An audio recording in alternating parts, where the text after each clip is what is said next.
If you click into this video, you're probably thinking that your job is very boring, hating your job a little bit, or even have a thought of quitting your job, but you can't because you need a stable monthly income to support your life. You may be wondering if you will ever find a job that is enjoyable. Some of you may even start to think about starting your own business so you can arrange your time freely and have more freedom in life. However, you have watched so many videos and you know that being an entrepreneur is not easy. You actually have to work harder, you actually have to work longer hours. So you're feeling stuck between these situations. Well, you are not alone. As someone who has 9 to 5, I have experienced all of these emotions. So in this video, I'm going to share with you how to actually enjoy your 9 to 5, stop hating Monday morning, being happy at work, and having a more fulfilling life even with a 9 to 5. You can still dreaming about starting your own business. I'm also dreaming about that. But right now, let's fix your relationship with your 9 to 5. We feel hopeless about our full-time job. We hate about our full-time job because we feel like we're stuck. We think that we have to work until we're retired, and after that day, then we will be happy and we can start enjoying our life. It's very easy for us to think about this if we already don't like our job. However, if you change the way you see your full-time job, it will change your perspective and you'll change your feelings about your full-time job. So right now, I will treat my full-time job as an income stream for me to work on what I'm passionate about. It is just a tool, but it is not my life. I think it's actually quite lucky for us to get a monthly income to support our passions, to support what we love to do. We can have a monthly income to take class, to buy a book, or even just buy gifts for ourselves. I think it's kind of a privilege. We're jealous about people who can do what they love as a job. For example, a dancer being a professional dancer, they love dancing, so they become a professional dancer. We were jealous about that. I did jealous about that as well. And actually, I found that they also jealous about us having a stable monthly income to support our life. I know that's true because I am in the dance community and also have friends working on their own business. I've got most of the dance teachers supporting themselves by teaching classes, and I've got friends that are tattoo artists, I've got friends that open coffee shop. They are all being their own boss, but sometimes they do struggle to make a living as well. Of course, there are people doing their business really well, and I'm sure that you have watched a lot of videos about a lot of successful entrepreneurs on YouTube. However, most of them are not really doing very well. 90% of startups fail inside any rolling 10-year period. We know that statistic. Most startups make $0 for the first 3 years. After that, the average entrepreneur makes about $46,000 a year, which is great, but not when you've been making zero for 3 years. One time I have complained about I've got to wake up very early after an 11:30 p.m. dance class. And my teachers and friends actually told me that I'm privileged and it is very lucky for me to have my income to support the class, because if they don't have any customers, clients, or students, they don't earn anything on that month. Not only they can't take the class, it will be very difficult for them to support their family as well, to support their own living as well. I'm very lucky to able to save a part of my income every single month and use those money to invest in myself. However, sometimes those people building their own business, they can't even save money in every single month, or even they have earned some of the money on that month. They would be worried about if they can make that much money on next month, so they are also worried about their financial situations constantly. After having all of these conversations, doing research, I'm actually right now quite grateful. I've got a 9 to 5 and I am fine with that, even though, to be really honest, I'm not particularly enjoy being a quantity surveyor or particularly enjoy having a 9 to 5, but I'm so grateful that I've got a monthly income to support my living and what I love to do, like taking videos, taking classes, buying books, etc. I'm so grateful at that. I really treat my full-time job as a tool for me to reach my goals instead of something that is an obstacle. If you change your perspective, you would really change how do you feel about your 9 to 5. My monthly income helped me to pay a lot, of course. It helped me to pay my Mindfully membership, Skillshare membership, and I have taken more than 15 courses using my monthly income. And I've also been a 1-month Dubai spiritual journey using my monthly income. So I'm really grateful to have my monthly income to support all of these things. The second is work is not your life. Tell yourself work is not your life for at least 10 times.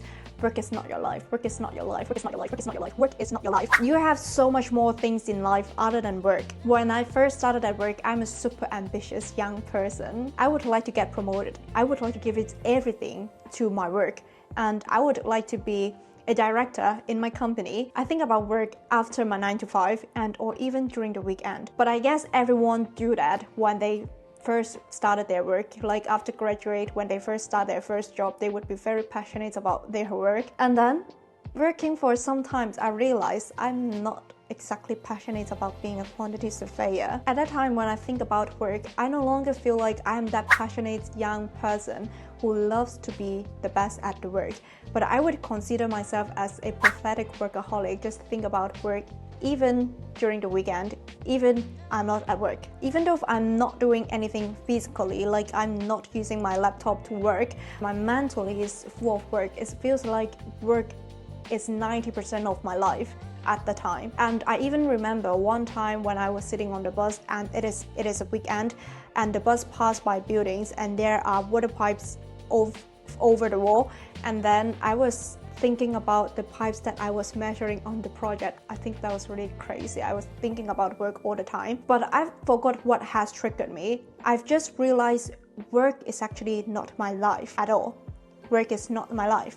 I've got so much more things to do other than work. I don't have to obsess with work. So right now, after 5:30, I can really shut myself down and not thinking about work at all. I think most people hate about their job or feel like job is tiring because they think about work even outside their office hours, and that's tiring. Even though if you're not physically doing anything, but you think about it, you will feel like you're not resting enough at all. It's just like some people don't feel like they have a holiday after coming back from a holiday and start to work because they are thinking about work, they are worried about work during the vacations, during the holiday. And sometimes we even mad or angry about what has happened during the office hours. If there's anything about work, deal with it in your office hours. After your off work time, you're not paid to do anything. You're not paid to think about your work and concern about your work. When you intentionally minimize the portion of work in your mind, you will actually feel less stressed about it. If you really try to take that rest and not think about work after office hours, you will find yourself have more energy and actually like your job a little bit more. If you think about work all the time, it is tiring and it's definitely lead to burnout, and it definitely makes your job less enjoyable. So just remember, work is not your life. You're already not really passionate about your work. Then why do you have to spend those precious personal hours to think about work? I think one thing that helped me a lot to shut down is because I've got a side hustle. I have to film YouTube videos. I have to think about YouTube videos, ideas, etc. after work. It really helped me to shut down after 5:30. Quitting a 9 to 5 is actually just an escape plan. Every part of the work have things that you like to do and have things that you don't like to do. I don't like doing admin tasks at work. I don't like holding meaningless meeting at work. I don't like writing script when I'm doing my YouTube videos. I like reading contract. I like doing analysis work. I like using my problem solving skills. I like making inspiring videos for people to watch it and being inspired. Everything you do has a part that you like and has a part that you don't like. If you think that quitting your 9 to 5 so you can quit all the things that you don't like to do, it's actually not really accurate, because when you start your side hustle, when you start your own business, there must be part that you don't like to do as well. However, I think being an employee, I can sometimes actually choose what I want to do and what I don't want to do. If you are at senior level, you can actually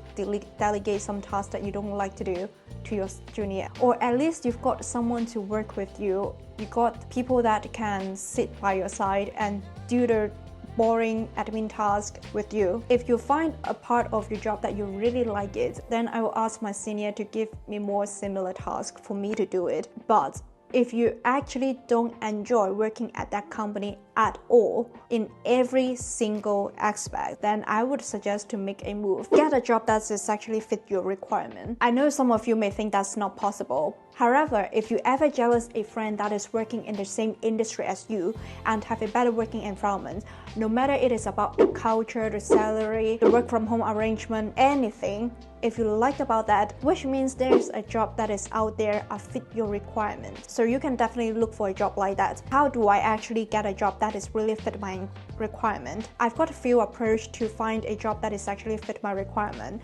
The first is I will do research. I search on websites like Glassdoor to see about how much do they pay for their employees, the company cultures, and also what are the people comments about this company. The second is I connect people in LinkedIn that work in that company and ask about how do they feel about the companies and do they enjoy it, what is the company culture, etc. The third is I will ask the interviewer during the interview. Of course, I'm not directly asking about that, what is the workload. I will ask questions like, if I get hired in these positions, what projects I will be working on and what are the stage of the project. Then you will have the idea of how many projects do you have to work on and what are the duties that you have to do. Or I will ask about what is the company culture look like. If you want to find a company that is people-centered, you can feel from their vibe. You can feel when they introduce about their companies, are they passionate about working in that companies or not. You can actually have a feel of that company culture when speaking with the interviewer. And I also really believe in my intuitions. If I like the vibe during the interview, I will probably choose that company. I love to work in company that is friendly, that is flexible, and it is very people-centered and it's valued people within the company. So you can actually feel that when you have the interview. I think these are the approaches that help me to find a company that fit me for all of these years. Because even though I'm not very passionate about being a quantity surveyor for long term, but the companies that I work for I'm actually quite enjoy to work in the companies that I've worked for and the people that I'm working with. So this approach definitely worked. But if you don't want to make a move, you want to stay in your current company, then I think the best solution is talk with your line manager. I've tried that and it works. It helped me to become more enjoyable to work in that company. So yeah, I hope these tips will help you. And the next tip is seek challenges. I think you've already know that I really hate doing admin tasks. I hate it to the max. When I was working in my previous company, I don't have to do all of the admin tasks. But in this company, I've got to do all the boring admin tasks and I super hate it. Like doing the copy and paste work, organizing files. It's really literally killing me. But I found a way to balance it. It is seeking challenge. You may think I already not quite enjoyed my work. Why do I have to seek challenge to make my life more difficult? However, have you ever feel like you don't want to do something, like you don't want to go to the gym, but after you force yourself going to the gym and actually lifting some weights, you start to enjoy it? That is the same feeling as seeking challenge. We often feel stuck in a situations, either the task is very boring or either the task is very difficult. We don't know how to solve it. We don't know how to do it. However, if the task is challenging, but you have the ability to do it, we will actually enjoy doing it. So even though if you're not actually passionate about your job, you can find some tasks that you find challenging and you find it interesting to work on. So I found myself, I enjoy to work when I have to work on a task that is challenging, and I'm really proud of myself after completing that task. So that's the end of this video, and I wish you can be more enjoyable at your 9 to 5. I know sometimes it sucks, but it's very lucky for us to have a 9 to 5 to support our passions, to let us buy some gifts for ourselves. And I hope you all have a nice weekend. I will see you in the next video. Bye. Uh-oh.